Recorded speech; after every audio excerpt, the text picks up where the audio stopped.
That is us live on the YouTube right there. So It's working. it is working. Let me change a couple settings in the background real quick and then we'll get this show on the road.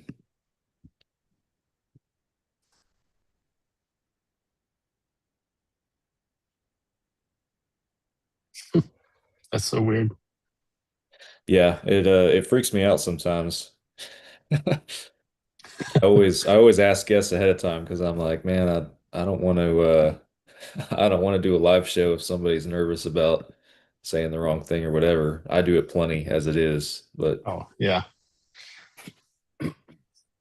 it's a cool little thing to be able to offer, I guess. So Yeah.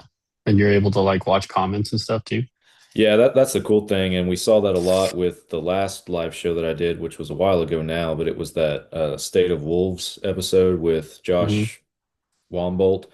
Um, and that was a really good one. That's the most audience engagement we've had really ever Oh, on that one. And it was we did a little bit of promoting beforehand to try and get some people to engage and everything, but it turned yeah. out really good. We got a lot of great questions from the audience on that one. Oh, that's cool.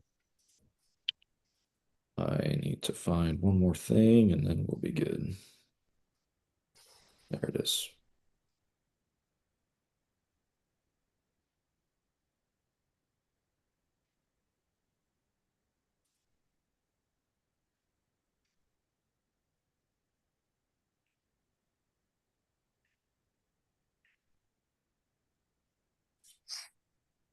It's good.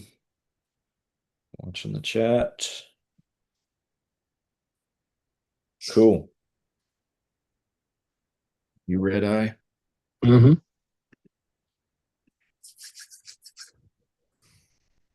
All right. Here we go.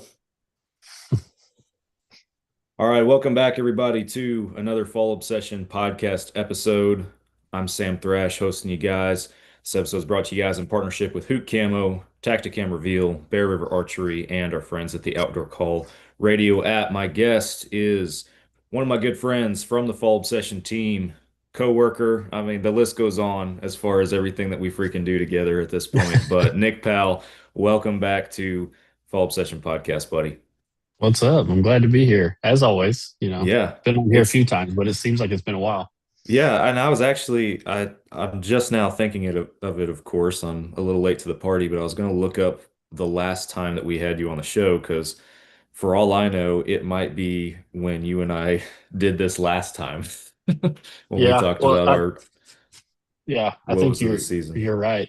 But I think the one that comes to mind is the turkey hunt, staff turkey hunt that we did. Yeah, so I'm looking at it. We got the staff turkey hunt. You were on that one, and then you joined me for the podcast we did 234 with Trent Ellis. That was the last time Oh, that you were on yep. here, and that was a good time. And then we did the turkey hunt. We met up at Bear River last year to podcast in person with Justin. That's right. So we've done those. We've done more than I thought we did, but Yeah, that's true. before that, it was the same thing that we're doing right now. So Yeah, the annual depressing episode of Nick and Sam's yeah. hunting season. Yeah, call this one Bad Hunter or something because Yeah, that's what we are at this point. yeah, for sure. But no, to give folks a little bit of background because our listener base grew 58% in 2025, which was pretty awesome. Heck yeah. So we got a lot of people who might not be super familiar with our hunting dynamic and everything down here in Texas. For those who aren't, for the last 5 years, you and I have shared a deer lease with it's just us two and our two dads. That's been it. Yep. Um, just over 800 acres here in the North Texas area, and it's been challenging. It's when we talk about that every single It year, has. but lessons learned for sure. I got, and we'll talk about in this episode, but I got some valuable lessons that I feel like I learned both the hard way or in ways I didn't necessarily expect this season. But then for you, you also have you got the opportunity to hunt somewhere else too this Yep. year. You got access to a smaller piece closer to where you live, Yeah. and it was loaded with some pretty nice caliber Yeah. bucks for sure. You were chasing some studs out there, and you were putting in the time too. So I figured that we would maybe start and give you a chance to kick things off talking about that property a little bit, and then we can shift to the Texas dirt property. Yeah. That sounds good. So as you've already said, we live in the North Texas area, and I got permission basically from a friend of mine that I go to church with, who owns a like around 100 acres on the east side of the town that I live in, and this area is known for uh, just monster deer. I'm pretty sure Chad Jones killed a deer kind of in that same area within like a small radius or whatever. Yeah. But it's known for monster deer. We had monster deer on camera. And when I say monster deer, I'm thinking like 160s to 180s probably. Um, That's so a monster deer to me. it's a monster deer to me too, for sure.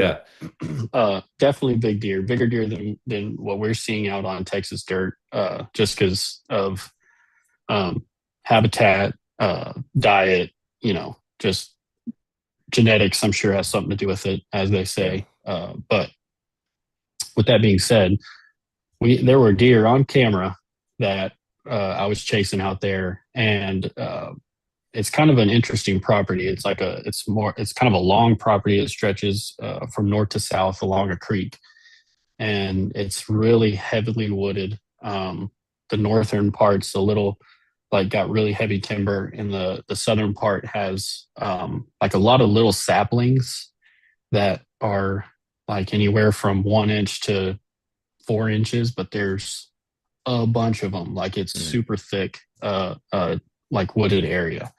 And being by a creek, there's like a slough that runs on. So it runs north to south. The creek is on the east side. There's a slough that runs on the west side, so it's kind of boxed in almost. And that kind of holds the deer there a little bit. They can still cross the creek and cross that slough, whatever, but it's like a hot spot for them, almost like a haven. Yeah. And so there's a several different feeders set up along this stretch of timber. There's a northern feeder, southern feeder, and there's a middle feeder. And these deer will frequent each of these feeders and travel between them. And so uh, I'm thinking that, hey, I'll just set up at one of these feeders. And this is basically me just kind of setting the groundwork, giving our listeners an idea of what this place looks like. Hmm. And so basically, um, setting up on these feeders, but is what I think is the way to go, setting up on them. So that's what I do for a lot of the season. And so that's where I focused a lot of my time this season. I think I went out to the lease maybe 3 or 4 times this year, Hmm. trying to get uh, this deer that I'm sure we'll talk about in a little bit out there. But with the bucks being caliber that they are here, I decided to spend a little bit of my time or most of my time hunting these deer because um, they're nice deer. Yeah. Anyways, And it's closer to the um, house, so it's super much super closer to the easy just house. to Yeah, decide one morning you want to go out and hunt and make it happen. So for sure. And I can be at the stand in like 30 minutes from my yeah, house. So yeah, uh, super easy, and that's including the drive and everything. Super easy, super simple, and then I can still come home and pick up my kids from school that afternoon. So really nice with our schedule being firefighters to go out there during the week and being able to take advantage of that was a blessing for sure. oh yeah. But uh, I say it was a blessing to be in the woods, but it turned out to be a It difficult drove you season. crazy at the same time. Yes, because and everybody I've talked to has said that this year just has been just a weird year, and it seems like all throughout Texas, a weird year Yeah. with deer behavior, with the rut times, with weather. I think all of those three things combined has just made our deer season here in Texas just super strange. And Hmm. the deer around here are kind of sporadic also. Like show up one day at 10 o'clock in the morning, and then it'll be 75 degrees.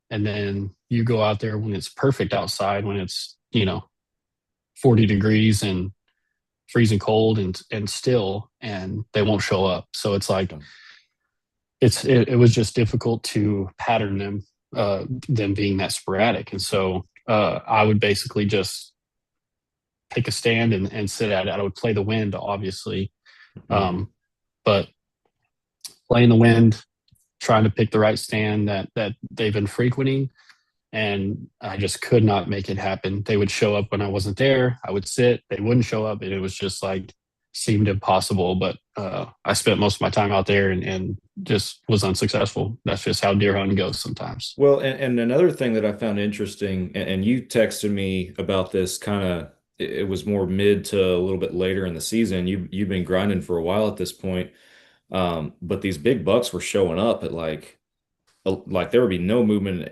at first light or early in the morning, but these big bucks were Right. showing up at 10, 11 o'clock in the morning at some of these spots. And you told me one day you were like, dude, I'm gonna take my kids to school in the morning, like get up Yeah. and do all the dad stuff. And after they're at school, then I'm gonna go to the woods and I'm gonna hunt the middle of the day and then go pick them up. And I Yep. was like, man, that's an interesting strategy, but just to go with what you were Yeah. saying as far like it made sense to me because it goes with what you were saying on just the deer movement and everything being so weird this year. And I've heard the same thing, man. Like talking to neighbor Mike across the street, talking to, other guys just in different areas and stuff. The deer movement, the deer activity has this year has just been so strange, except for freaking Jesse Johnson, of course. He kills But yeah. everything every year and Yeah. tags out, but Absolutely. a Yeah. public land For hunter. guys like Jesse and Chad Jones who kill deer literally every year, it's like I don't know how they do it. I guess they just spend time in the woods, Well, and, But and it is time in the woods, and I haven't talked to Chad necessarily to recap his season. That's an episode I'd be interested in doing for sure. But definitely I haven't heard a lot of details, but just the impression I get from, his content and everything online. I know he spent a lot of time in the woods, and I know he was grinding for a long time, and it paid off for him. He killed a couple of nice bucks. for But sure. the other thing too, and might have mentioned, I missed it, but also just so people understand, the county where that property is in is also archery only. So you're limited Yep. to bow hunting Yeah. only out there too. So that Which adds a was challenge. which it made me really excited because as people have probably heard on Texas dirt, it's very difficult to bow hunt out on Texas dirt because there's barely any big trees. It's hard to get up in a tree. And so this property, there's big tall oaks and it's like a bow hunter's paradise almost. You would think so, but Yeah. being a bow hunter's paradise, you'd think I would have killed a deer this year. But there was two other guys, the owner of the property, and then one other guy that hunts that place, and they were also unsuccessful. They weren't able to Mm. to uh, make it happen either. So I wasn't the only one. Makes you feel a little bit better about yourself. Yeah, I yeah, know how that definitely. goes. Well, yeah, so kind of transitioning a little bit to, and we call it the Texas Dirt Property for, again, new listeners who don't understand. We have a show on Carbon TV. Got a lot of episodes that we need to get caught up on, but we have a show on Carbon TV titled Texas Dirt, where we've been documenting kind of our experiences on this property since year one, since 2021.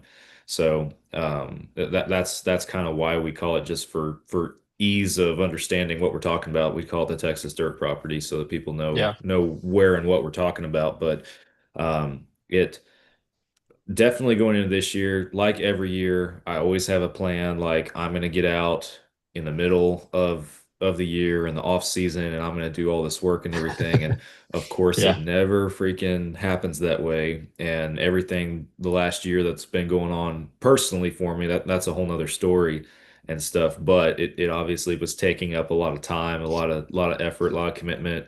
And so it just everything got pushed off until August, September again. It felt like for sure. yep, Um, same. but still was able to do some of the adjustments that I was hoping to do, as far as put some cameras on some trails to try and see, okay, where do we have deer bedding so we can plan for hunting during the rut? Because that was the biggest thing from 2024 that I took away, was Yeah, like, we cannot be over these feeders on this property during the rut. And we talked about in that episode, a year ago, Or recap last season, your experiences, and I know that you took a shot at a big buck that year on Texas dirt and everything, a big buck we were both watching. But that whole that deer's behavior, the whole pattern of his behavior was not what any of the other bucks were doing. And it's like, okay, we have to adjust for this because this is what big deer do on this property. And I feel Yeah. like we were making some moves, or at least we were moving cameras and trying to gather the intel to make those moves, but still it was never so like the cameras, despite moving stuff around and the intel they were giving us, it was never solidified enough in my mind to where it was like, yeah, this is the trail. This is the trail that I'm gonna Right. hunt on the edge of that bedding that I'm gonna kill that big deer. And I get it, man. I get there's gonna be people that listen to this that are like, man, it's time in the woods. Yeah, that's probably the trail. You just got to be there every day. It's like I can't be there every day. That's Yeah. the problem. And I know that that's a problem that a lot of our listener base could probably sympathize with a little bit on that. But Yep. it I know one thing that I do think made a big difference, and it was a simple thing, but the stand that we call camp stand, which is Hmm. literally 300 yards or so from camp itself. You just walk there when you wake up in the morning. Yeah. It's a bow hunting setup, but this was the third year I think that we've had that set up, and we moved the ladder stand farther back into the Yeah. trees a little bit because that was one of the big things is like, man, I feel like you are so pinned down when you have multiple deer in there. And out of all the stands on the property, that's the one that seems like every single day or just about it's just getting hammered with deer, with Oh, does yeah, and little deer absolutely. and stuff. And moving that stand back definitely made a difference. And that's certainly the time that I did get to spend out there hunting. That's where I spent the majority of it.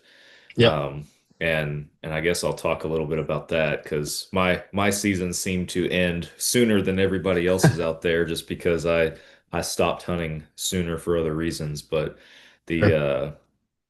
it was the first week in November, I believe it was November 7th. Well, I'll let me see. I'm trying to remember. Yeah, so November 7th, I had like at 4:30 in the afternoon that evening, I had couple does come in, and I'm in the mentality of, hey, I'm gonna shoot it as soon as I see it. Like I am Yep. not gonna wait around to fill tags. Like if I got something in front of me I could shoot, I'm gonna shoot it. Yep. So I take a shot 4:30 in the afternoon at this doe, and she was about 30, a little over 30 yards away from me, and she ducked my arrow. So right out of the gate, it's like just a clean miss. I was like, you gotta be freaking kidding me, man. So right out of the gate, I'm upset and everything. And then later, like 45 minutes later, these two coyotes come walking in and they're hanging like at 20 yards from me, chasing field mice. So I smoke one of them, just dropped him right there with my bow. It's like, okay. And I'm like, I'm going to keep sitting here. I'm going to finish the hunt because, like, we're seeing at this point in the year, we're seeing rut activity. We're seeing all this kind of stuff happening. Yep. So, and it was right at last light. It was right at last light. And I've intentionally saved this story for this episode. I have not told this story on the podcast yet. Yeah. Um, because this led to a big lesson that I learned this year. So I have a doe coming in like 10 minutes till legal light. And I'm thinking, man, it's the rut. There's a chance that there's a buck behind her. She's by herself. Like there's a chance. And sure enough, I see a bigger body moving through the trees the same direction she came from. I was like, okay, here we go. And we've been looking at big deer on camera, some big 8 points in this area and everything. And this buck comes in and we're getting down to that wire where it's like, if I'm gonna shoot this deer with the bow, I gotta do it now because I'm like, I'm gonna lose enough light from my pins before Right. I lose legal light. But I'm trying to get a good look. He's off to my right. I'm trying to get a good look at him through the trees to see which buck he is. Yeah, and that's an important point because like Mhm. where we move that stand back into this group of oaks, this small group Yes. of oaks. And so that makes it really difficult to see now to the right because Yeah. it's a lot of branches right there, a lot of cover right there. Yeah. And so then You being on that side makes it hard to determine what that buck looks like. Yeah, you as a hunter and that the way we move that, you are much more concealed. You got a whole lot more going for you. It's easy to fly under the radar and everything there, especially with good camo. But the Yeah, when we did that, and we knew that it would happen when we did that, it definitely narrowed down our shot opportunities into more For sure. specific windows and lanes. But that's the that's the cost of that move that we were okay Yeah. with. So yeah, I'm looking through the trees. I'm trying to see this buck. I'm trying to see what he is. And he's kind of at this point he's butt facing me at this point. He's facing away from me. He's only 25 yards, but it's through the tree canopy and he's butt away. And at one point he moves his head and I just see a frame. I see a frame and I'm like, okay, I'm gonna shoot this deer. So this buck finally he turns and finally he walks into one of my shot windows at 23 yards and I let one fly. Perfect shot. Um, he was slightly quartering to me. He takes off and runs. I'm pumped. I'm excited. I'm like, dude, I just ended my 12, 13 year drought on not shooting a mature buck. Like this is awesome. Yeah. Um, so I get down, I look at my arrow, and I had like it's just coated in blood. Just bl Pretty there's sure you blood on the texted me before you got down. Just shot a yeah. buck. Yeah, I was And so excited, man. I texted yeah, you, I texted my dad, like I was pumped and everything. I So I was really text pumped. Yeah. yeah, and so I get down and um look at the arrow covered in blood and I'm like, okay, this is good. So I start following blood with what I can right there for about 20 25 yards and then it starts petering out. And then I start getting worried. I'm like, oh, this is not good. So Hmm. this turns into a much longer and more drawn out endeavor to try and recover this buck than I had hoped, especially with my shot placement. And I'm racking my brain too. I'm like, how is this possible? Because I know where I hit this deer, and I have an arrow that is backing up my theory and my memory on where I Yeah. hit this deer. It's telling the story the way I remember it right here. The arrow says it all. But where's the blood? Like I've gone 20 yards and I got no more blood. And in hindsight, I'm not going to use that broadhead again. That was my first year shooting that particular broadhead. I won't put Hmm. them on blast on this episode. I'm not going to do that, but I will be using a different broadhead next year. Um, so it turns into this long endeavor. My dad comes out there and he's helping me look. And then that evening, your dad and your sister were getting into camp and arriving. Yep. So they end up coming out there. You texted them like, "Hey, can y'all go help Sam?" So they make their way out there. So it turns into a little bit of a search party, and we get to the point where it's like, all right. And I told Robbie, your dad, I was like, man, I'm not trying to keep everybody out here into the wee hours. Like Sure. since I got y'all out here, let's do a little bit of a grid search. Let's walk some trails and see if we can find him because I do believe this deer is dead. He's just not Hmm. bleeding for whatever reason. And if we can't find him in in a reasonable amount of time, like I'm not gonna try. Y'all want to hunt in the morning. I'm not trying to keep y'all out here all night. I'll come back in the Right. morning myself. So, um, just by luck, about 100 yards farther down into the woods, I stumble upon blood again. I'm like, okay. And so we start following blood again. Your dad and your sister come over, and your sister's walking ahead, and she ends up seeing the deer first, and he's not 20 yards from where I stumbled back upon blood. So Yeah. he ran about 140, 150 yards, and it was like bookends, about 20, 25 yards on either end. We had blood, but the 100 yards in the middle, we at least never saw any.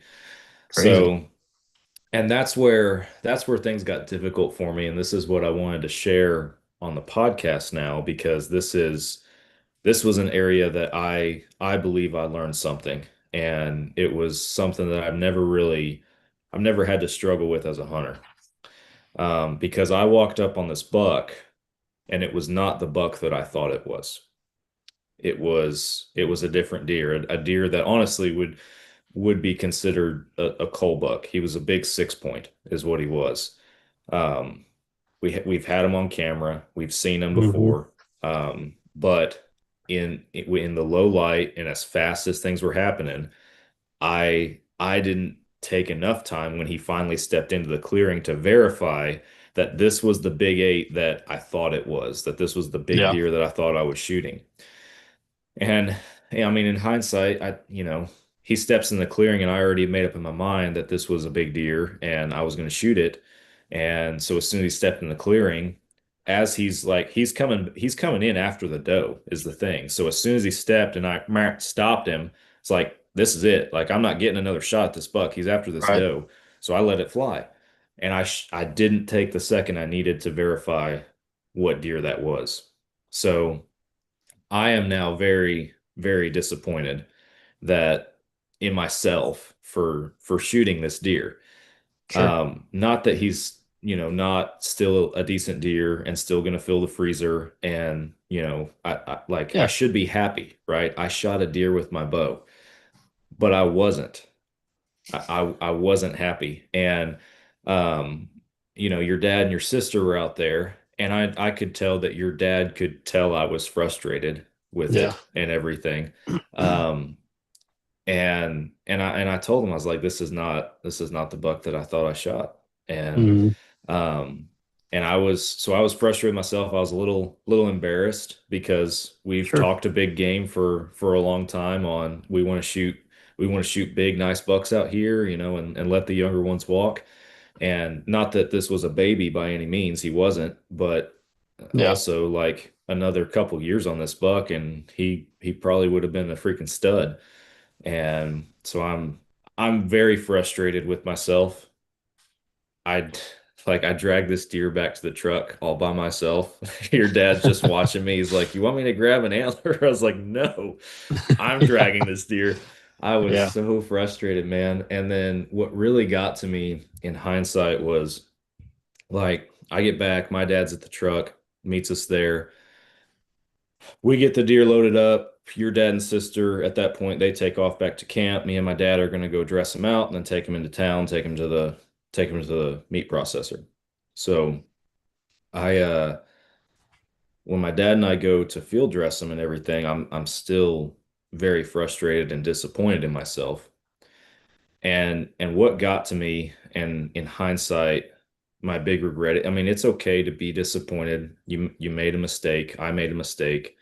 Um, it's okay to be disappointed with yourself, but how you bounce back and how you still follow through and pay respect to that animal, that's where I failed. And Mm. that's where I had to learn from again another mistake, and I feel like led to some personal growth because um when we dressed the deer out and everything, my dad asked me if I wanted to take a picture with the buck. And I said no. And I didn't. I didn't take a picture with the deer. And it like by the time we had dressed him out, taken him to the processor, got cleaned up, come back to camp, and we're eating dinner, I was already regretting that. I was Mm. like, man, like that's when it all set in. I was letting my emotion in the moment govern my decision and like push my frustration to the point where I felt like I wasn't paying that animal the due respect for giving its life and providing meat for my table, right? Right. And when I say respect, like it's not that I was, being cruel or not Yeah. taking care of the meat. I'm not talking about anything like that.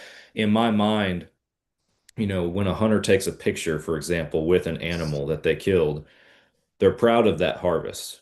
And I mean, some people you could look at it and perceive it as bragging, but it's also a pride thing. Like, a lot of work and effort went into that success and everything. And,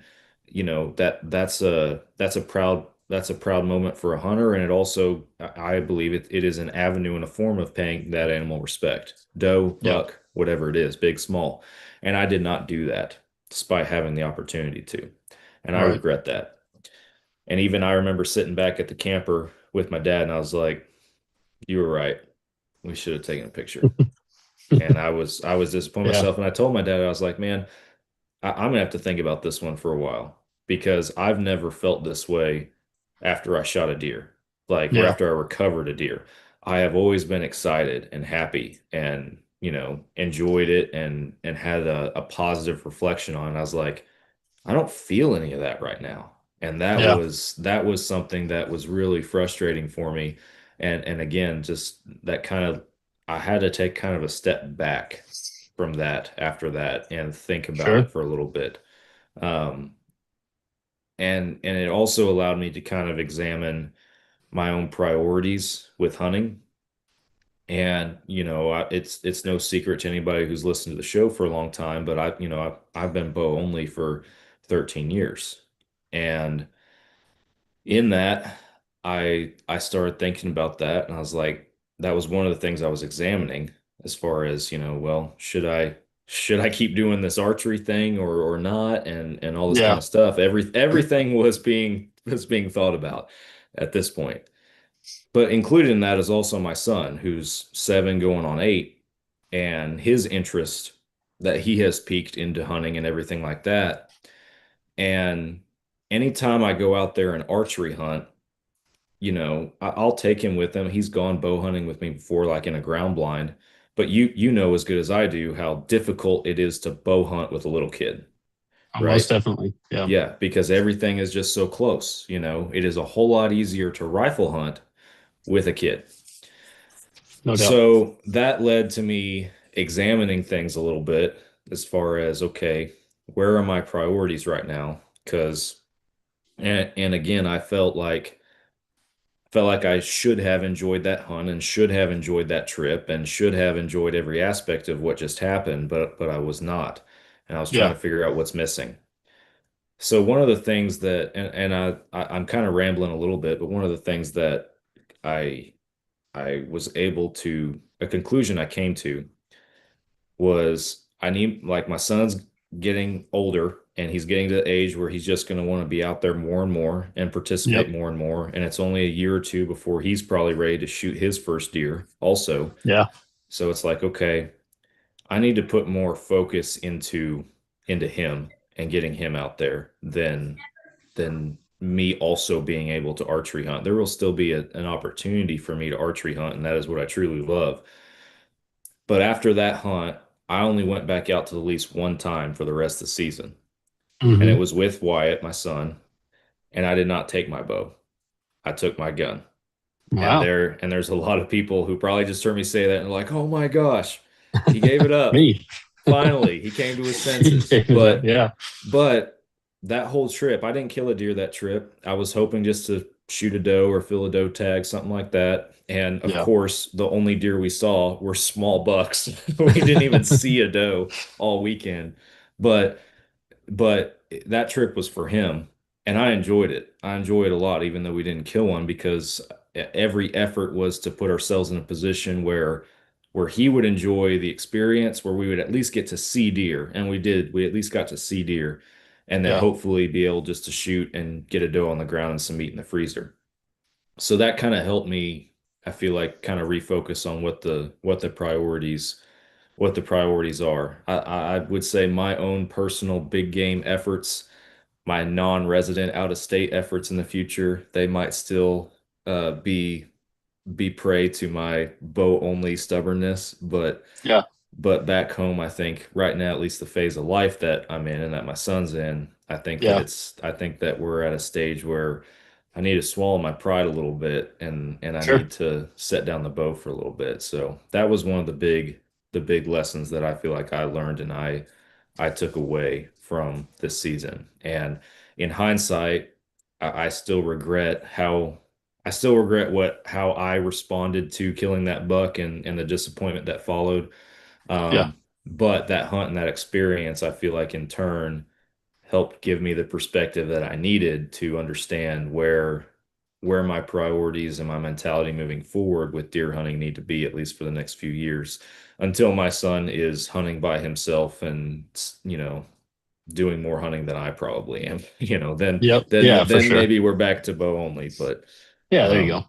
but anyway, that's the long version of my story of the season, and kind of where my personal growth had to happen. And even though I've been hunting for a long time, most of my life, I just never had that experience before. So yeah, that was Yeah, interesting. that's good. That's I think it's tough, right? Because this you want to I'm trying to get my thoughts straight real quick. But I have a couple of thoughts that brings to mind. Yeah. It's cool first how God can do things like that, right? He can drag us through the mud, you know, Yeah. hypothetically speaking.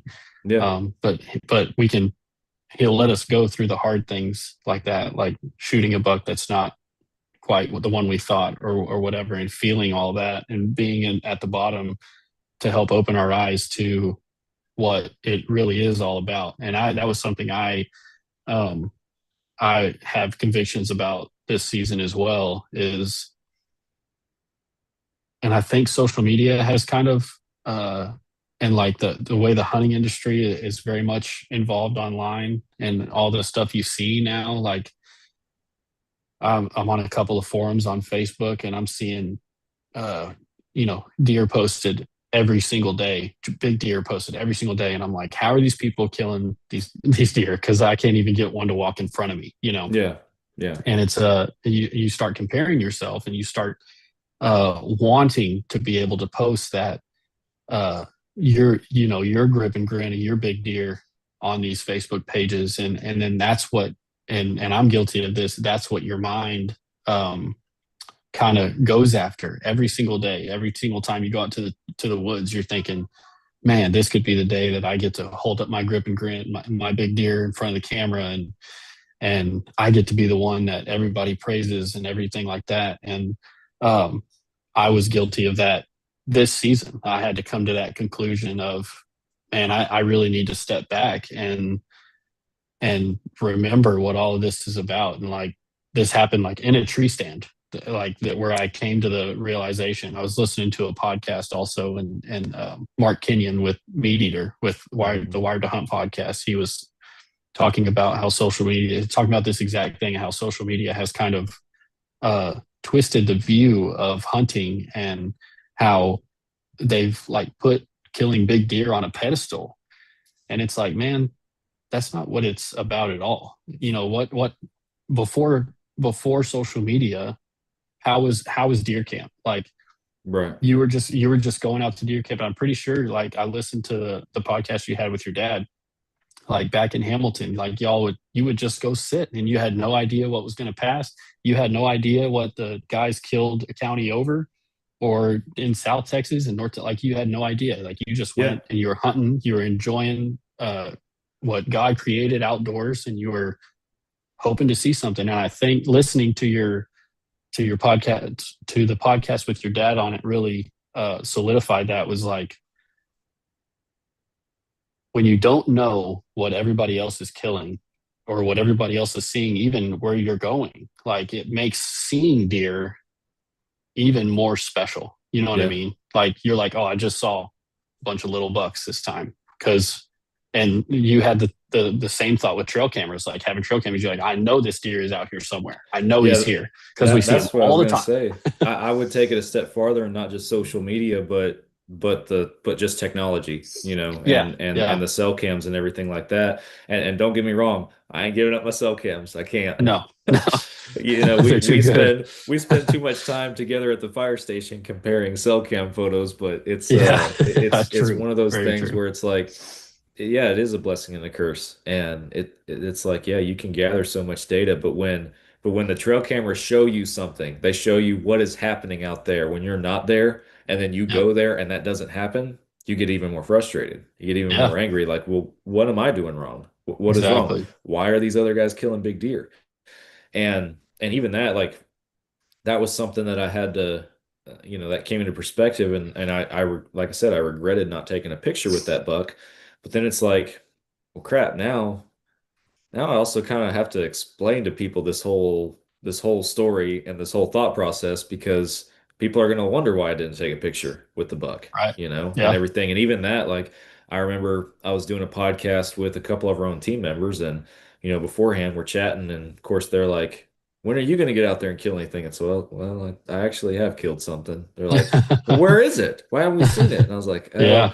that's why I kind of had to explain it a little bit and everything. And they're like, dude, we don't care what, if you like it or not. Like, you killed a deer, we want to see it. So Yeah. Yeah. it's Exactly. like I get it, man. And I'm grateful that we have a team at Full Obsession that's grounded in that. I definitely believe that in our culture here, it's definitely mentality of, any success is success. And We don't Right. care how big or small that deer is. We're happy for you. If you killed that deer and it makes you happy and that's the deer that you're putting your tag on and you're proud of it, man, we're right there proud with you. We don't care what it looks like. Yeah. And that's definitely the culture we have. And honestly, I feel like even the majority of people on social media probably see it that way.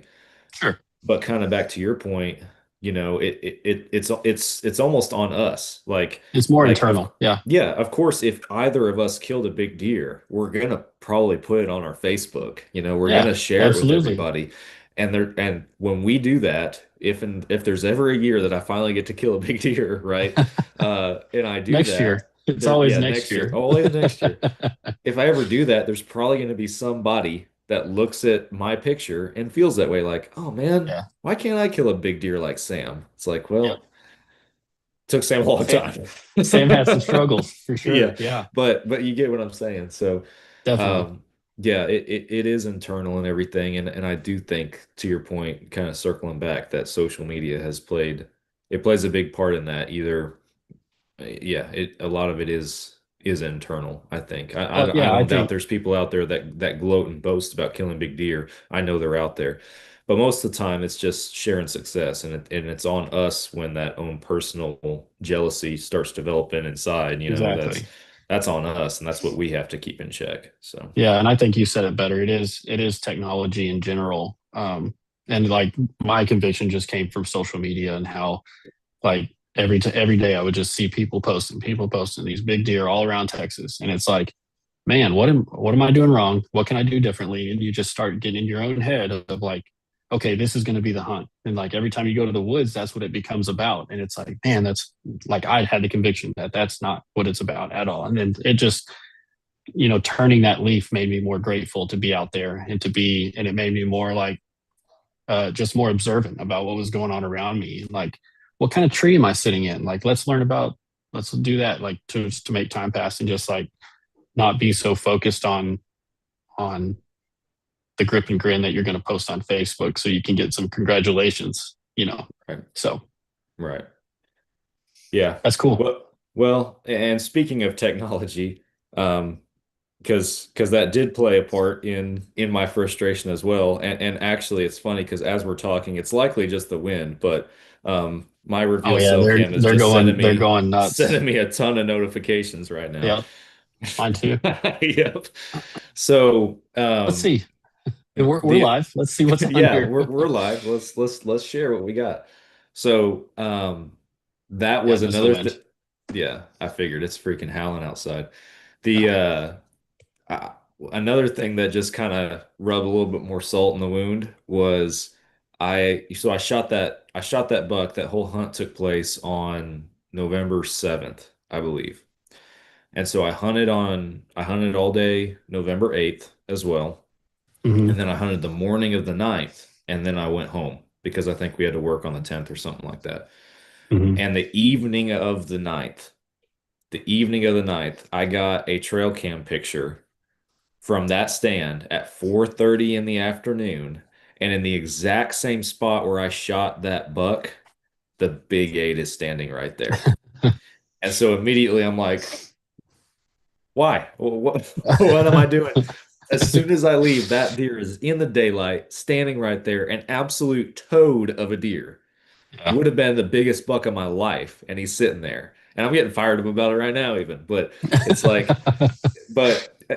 so I had to reel myself back in like immediately, like, okay, it's a good thing that I'm not sitting there right now because I just filled my tag. I don't have another big buck tag for that county. And if that deer would have walked out, I definitely would have been tempted to do something that I should not do. I believe I have the self-control to not. I know I Yeah. do. Yeah. Been there before. But by golly, that would have sucked if I'm It having would to have been sit even in the worse. stand Yeah. and look at him. And then I'm like, well, why couldn't I have just not shot that buck that night and stayed another day? And it's like, well, yeah, I totally could have. And if I had done that, if those two things had happened, I would have shot a really nice buck. But how are you supposed to know, right? How are you Yeah. supposed to know? So, and I did end up telling myself, I was like, you know what? Again, just in my own self-reflection, eventually it was I need to be grateful I killed this deer. I am grateful I killed this deer because for all I know, I might get to hunt the rest of the season and not even lay eyes on another buck, for Right. all I know. And by golly, that's actually what happened. So again, it's a silver lining in all of it, I guess, Very in a true. roundabout And if way. those two things would have happened, you wouldn't have learned that lesson that you did. Yeah. So So everything happens for a reason. God has a plan. it all happened for a reason. Definitely a lot of areas of regret, but there likewise a lot of areas of growth, and I think the next time will be way different. But Yeah. Oh, enough enough. there were Go ahead. several times that happened to me, like especially on my permission piece, where it was like I was planning on going out, something happens, I wasn't able to go out, deer shows up right there. I was like, I would have been in that stand, he would have been at 21 yards or whatever, but it just didn't happen. And so Yeah. I think I'm that's kind of the same deal for me, like that it didn't happen because my mind wasn't in the right place, my heart wasn't in the right place, and so yeah. it's like just it happened how it was supposed to happen. I think I remember ultimately. you would text me several times throughout the season, like, Oh, dude, dude, I'm doing this right now. And look at what just walked out, and you're sending me the trail camera and everything. It's like, yeah, that's that's how it goes, man. that's how it is, man. They have a sixth and seventh and eighth sense about, well, there's somebody there, so I'm not going there. Yeah. Don't know how they do But it, but they do it.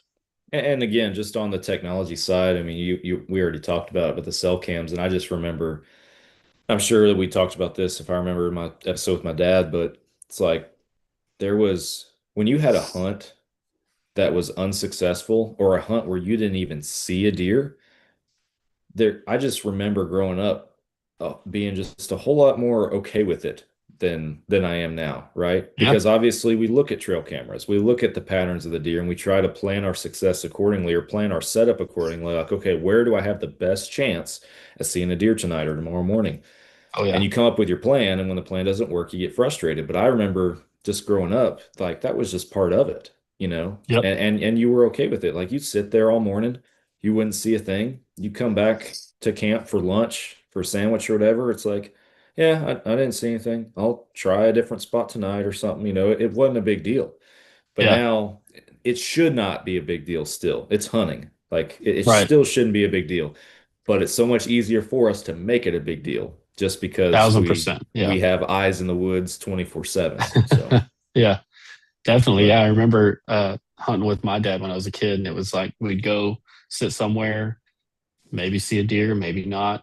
And then if we didn't see one that was worth shooting or whatever, we would drive around the ranch all day and yeah, look for something. And like if we didn't find anything, we'd go eat lunch, drive around a little more, go sit that evening. And it was just how it went. yeah. No, It was just my how it dad, was. we would do something similar. We would normally like if we hadn't seen anything by 9:30, 10 o'clock, Yeah. we would kind of get out and even then, like knowing what I know now, I certainly recall back and think I was like, man, there were some mornings out there I should not gotten out till noon, like just knowing what I Right. know now. Oh But yeah.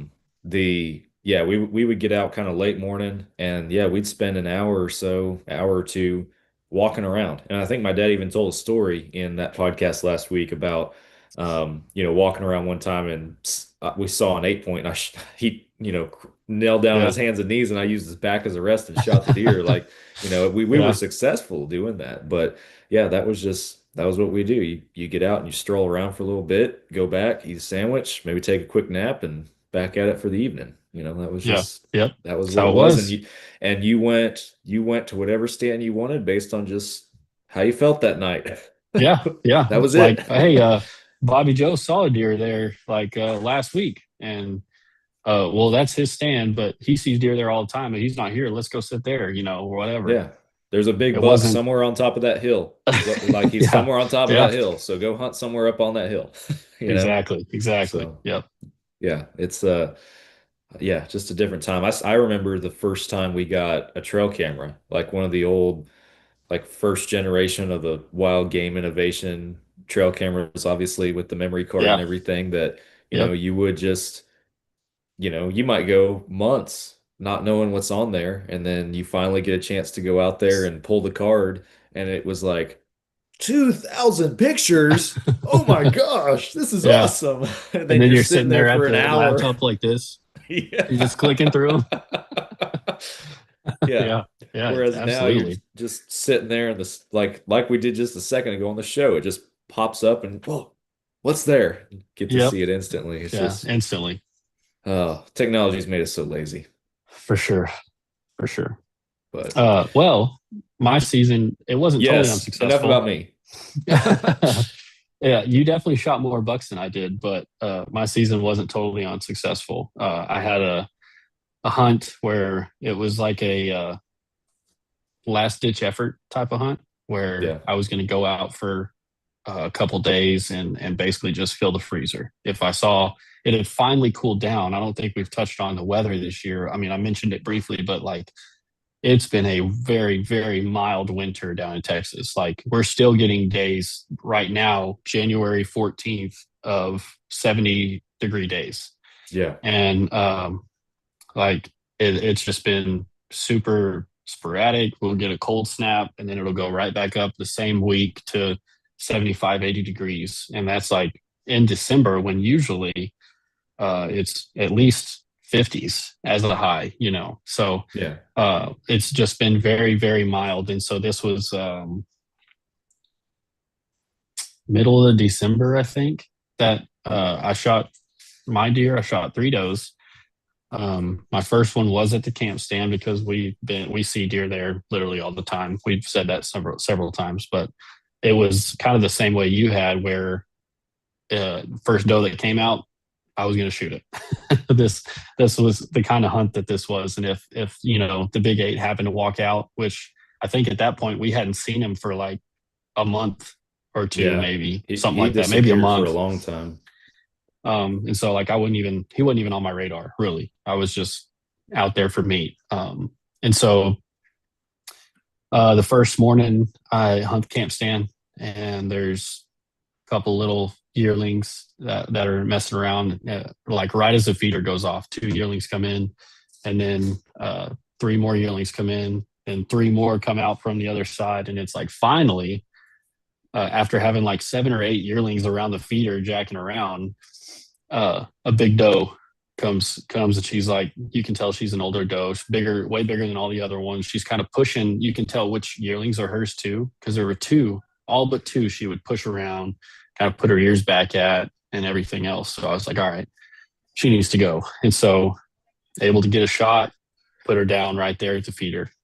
Um, and that was I had a bad shot on a deer earlier in the season. I don't think I've talked about that yet, but saw a buck, had a good shot, kind of rushed it a little bit, shot through some branches, hit a branch, ricocheted, put a bad shot on him. I think he survived, so like it wasn't a lethal shot by any means. So like my confidence was just super low in bow Yep. hunting, period. Been there. Um, and so put a shot on this doe. Like I practiced, even like I would shoot pretty often during the season. Um, put a good shot on this doe, and she dropped right there, which is exactly what I was hoping to do. Because later that day, I was going to kind of play the wind and walk through kind of an area we think that big eight's going to be. But I wanted to at least put a doe on the ground, so put a good shot on her, put her down, took her to the processor, came back, had like a walk around type, not spot and stalk, but like a still hunt kind of hunt during the Hmm. day.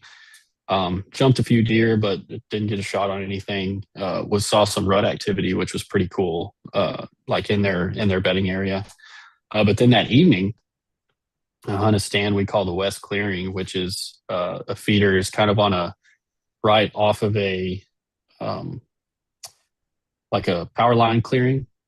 And so I sat that stand that night, and then right at last light, I had three big does and two yearlings come from the draw that's right behind the feeder. So they came up out of that draw, came to the feeder, and I was like, okay, perfect. I'm going to shoot another doe.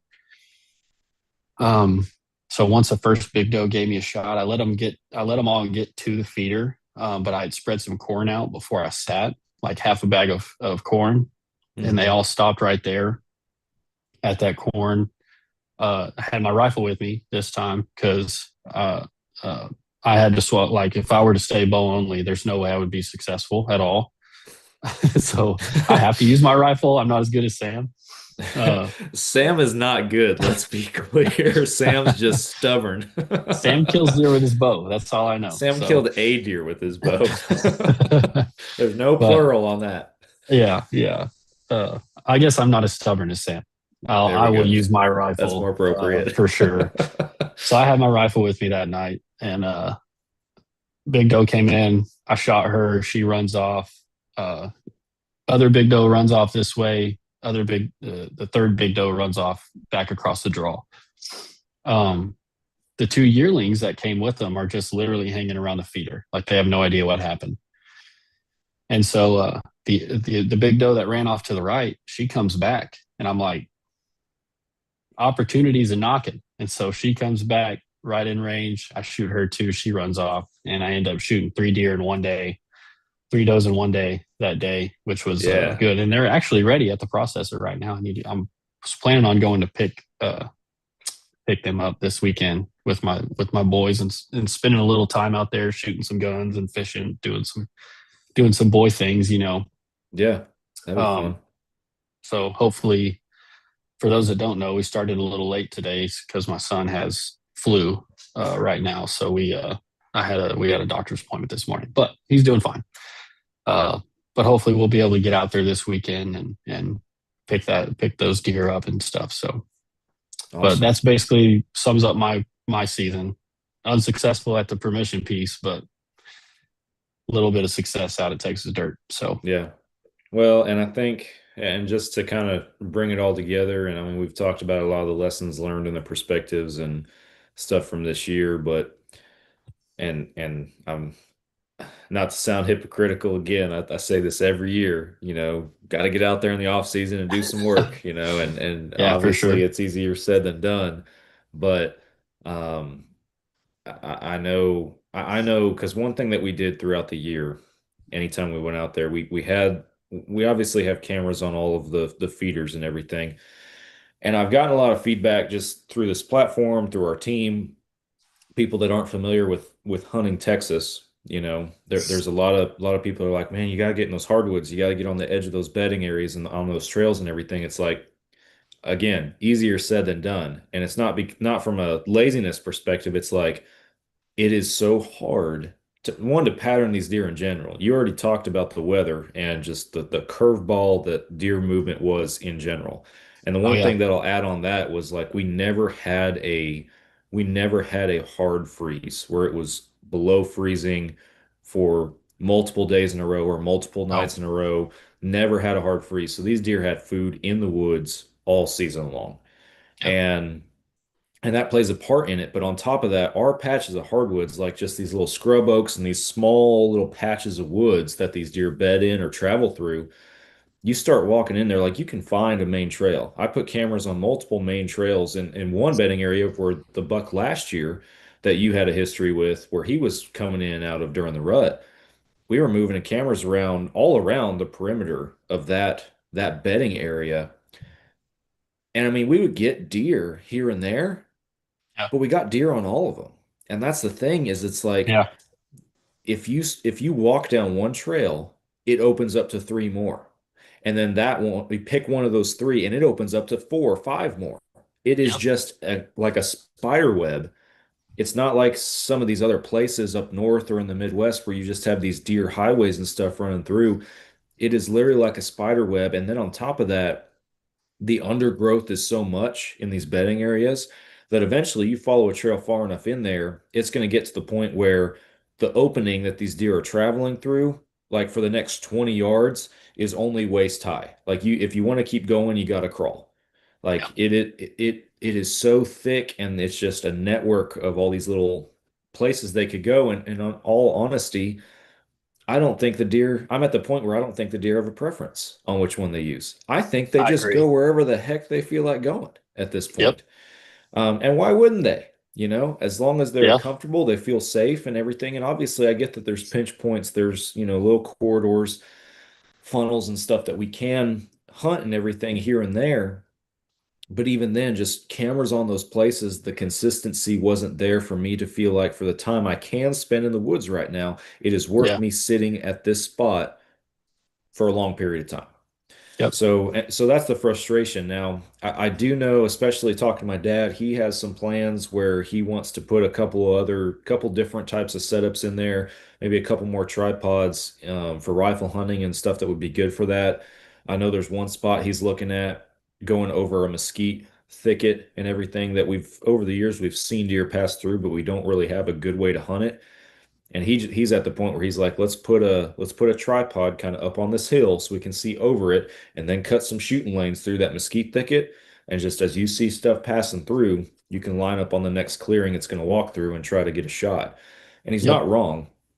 The other thing I think that influenced some abnormal deer behavior for us out there was I do believe that there was a significantly greater amount of oil field and well traffic out there than there's been in years prior. And for those who don't know, the landowners that we lease this property from, they also have oil leases on the place, and there's a dozen active wellheads on this property Yep. that like every single day you have guys driving the main road in their oil field trucks to check sites, or if something goes wrong, then you have more trucks coming out there for repair. Um, and at first, when we saw that, we're like, man, that's not a bad thing. Like for me, I drive a white pickup. It looks, to a deer, it looks like a oil field truck. I could just park it on a well pad and, get as close as I can on that well pad to my stand and walk in from there. And we based a lot of setups off of that when we first set the Yeah. place up.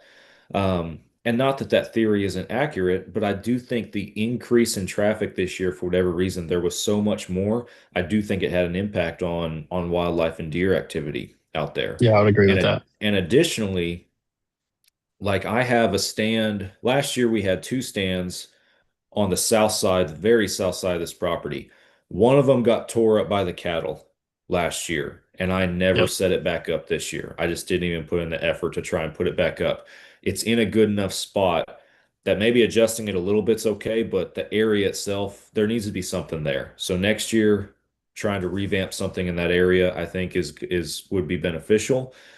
But then additionally, the other one that is still active on that south side, I never sat it once. And I don't believe you did either, that ladder stand I Mm, have way down south.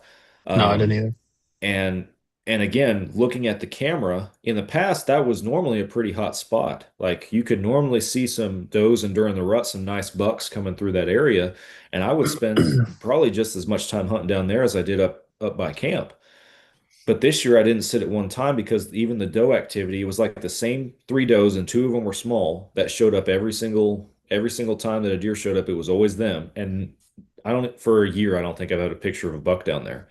But Yeah. when we actually drive down there and look, at some point after the season started, the power company came through there and they cut all of these trees down for a new power line that runs across the south side of the property. So how much traffic was that? Bringing all that Right. equipment in there and cutting those trees and everything like that. That's a huge impact on the deer activity and everything out there. And I don't know what the power company's doing out there. You've gotten pictures on one of your cameras at a stand on a couple dudes driving by on an ATV or UTV. I think even just the other day I saw them on there. It wasn't Yeah. that I think it long ago was that they it came was back. yesterday. And at first we were like, who are these guys? Like it was kind of a Yeah. startle the first time they showed up, but it's like, okay, they're definitely not poachers or somebody that's not Yeah. supposed to be out there. Because one, they're dressed exactly the same. They got the same work costume on. And Yeah. two, they keep coming back and driving through and they don't Right. have guns or nothing. It's like, okay, they're workers, they're working on something out there. But even that, they're driving literally in between your camera and the feeder whenever they Yep. do that. That's going to disrupt deer activity. So 100%. Yeah. that's that's frustrating for sure because those are things that we don't have any control over, really. Yeah. Yeah. And what are you going to do? So, Right. I share the sentiment of like earlier on when we first got this lease, we were like, oh, there's oil field trucks. The deer are gonna be used to movement, used to trucks driving down the road. That's gonna be great.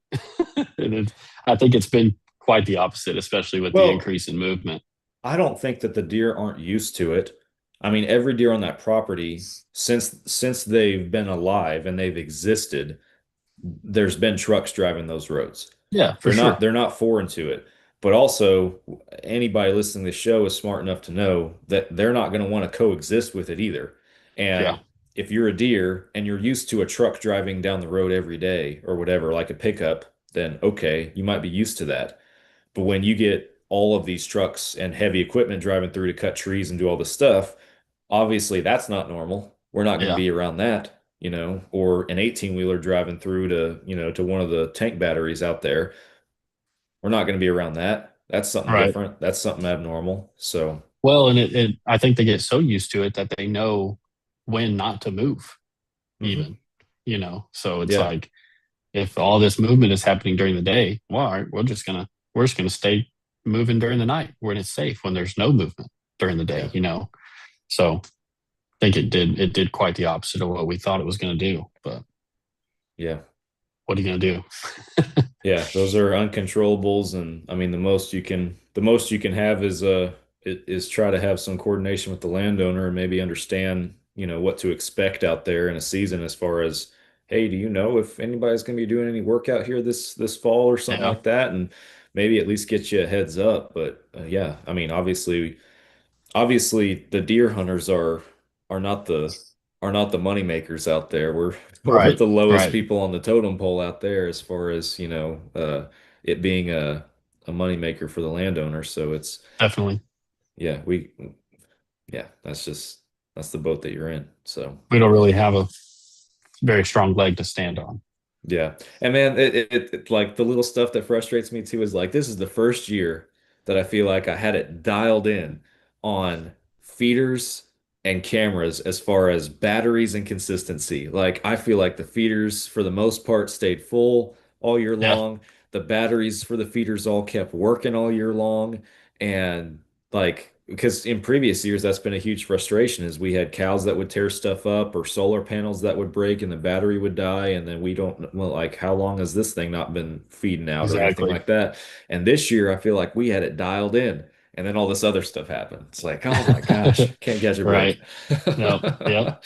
And then the weather, like that just is icing on the cake, like just with it Yeah. being weird, which I think, I don't know how much truth there is to it or how much studies there is to it, but like the weather, I think threw off the rut as well. So it made the rut like had a little bit of rut activity in October and then a little bit of rut activity in November. And even when I was there mid-December, like deers were coming to antlers, like rattling antlers. And so it's like, Yeah.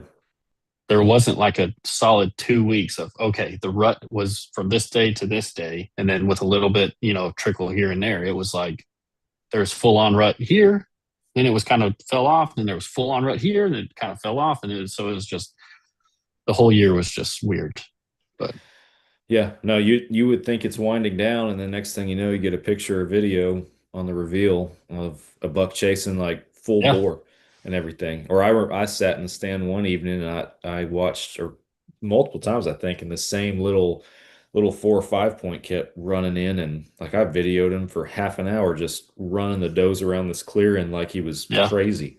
And it was yep, like it's like, dude, it's the end of November. The rut started a month ago. yeah, Like, exactly. how Like are it you was, it still was, going this hard?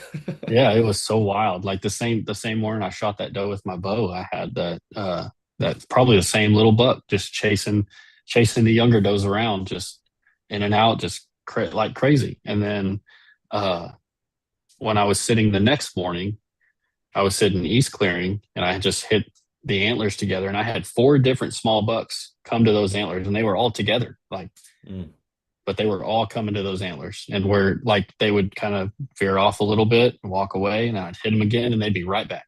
yeah. And so I knew for a fact, like, okay, well, I guess the rut's still going on. Maybe Yeah. I Yeah. don't know, but it was definitely weird. Yeah. Crazy times, man.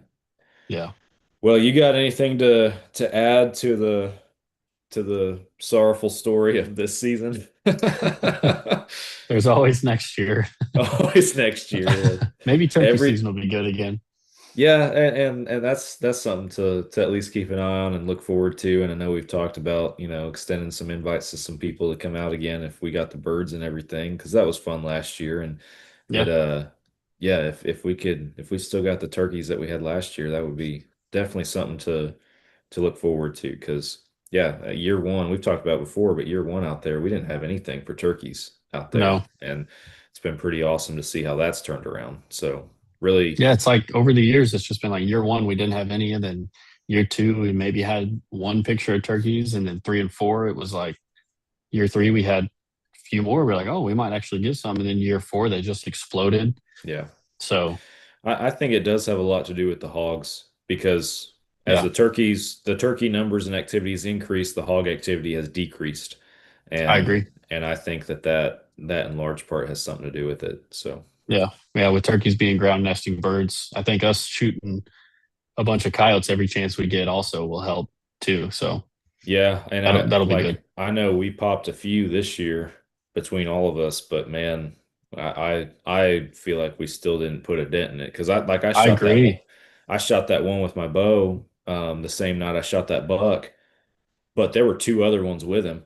Like Yep. I shot one of them, but there were two other ones that came in with him, and they weren't like super big mature coyotes either. They were Right. younger ones. So yeah, Yeah. And on that those middle numbers have trail, I'm increased getting coyotes. I'm getting pictures of coyotes every day. So on that my, middle trail one. mhm. So, and Yeah, I was there's going to every add day. that too. I'm glad you brought that up. That was one thing I was going to add just as far as bucks go, because we were watching that big eight out there. Well, really, there were two.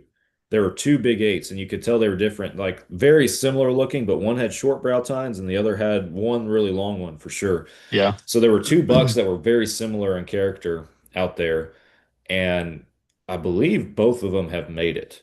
Like I think so. I think we've got pictures since general season ended of on one of our cameras of both of those bucks getting through. So if they still hang around next year, Should be pretty good. by golly, be a real heart thumper. But the Yeah. one thing like and it is so hard to hunt them, but realize throughout the season that despite these bucks, like the does coming through the feeding areas and bucks following them, us getting at least what I felt like was a good pulse on the bucks that we had on the property.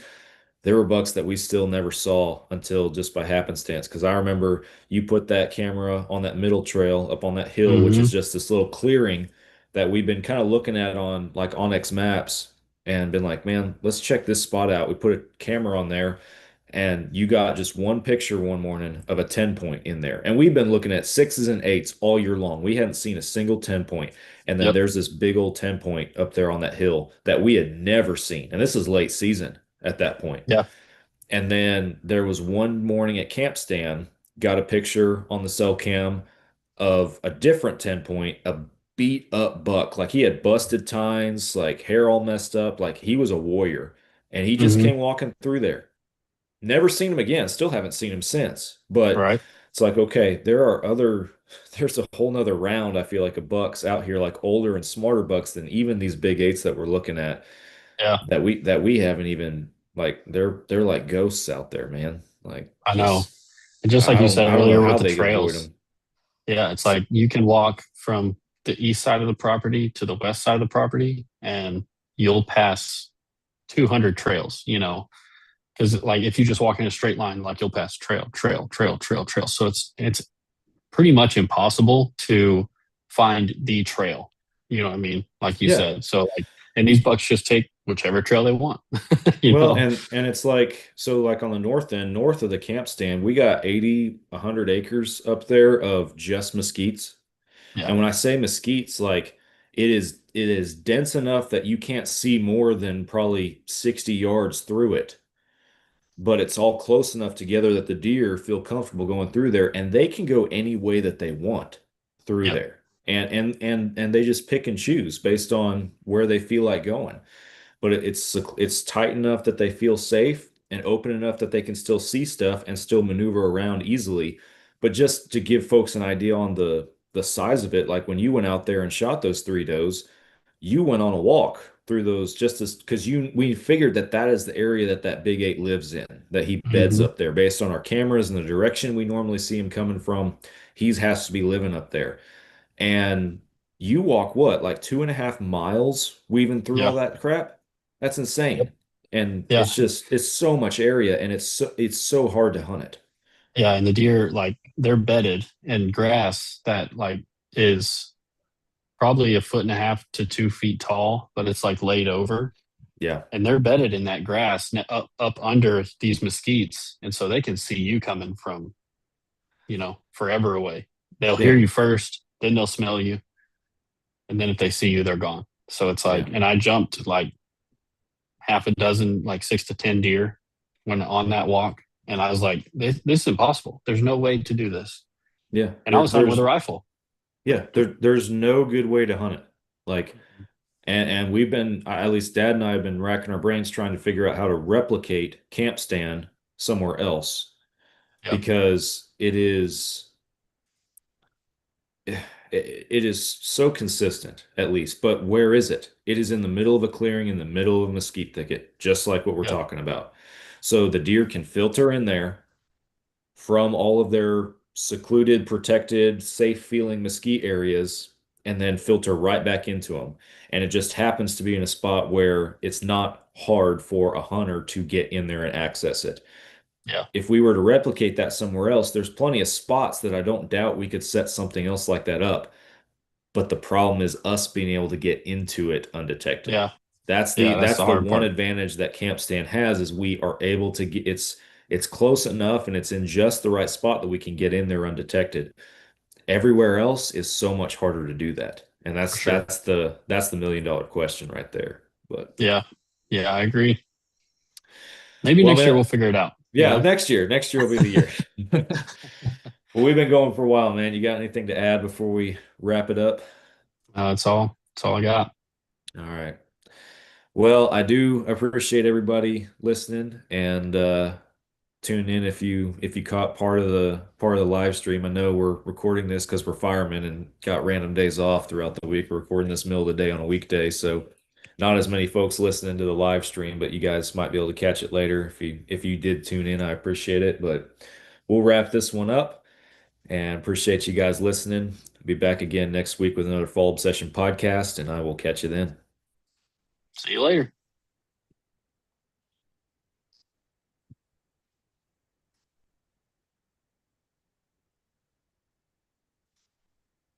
Kill this live feed.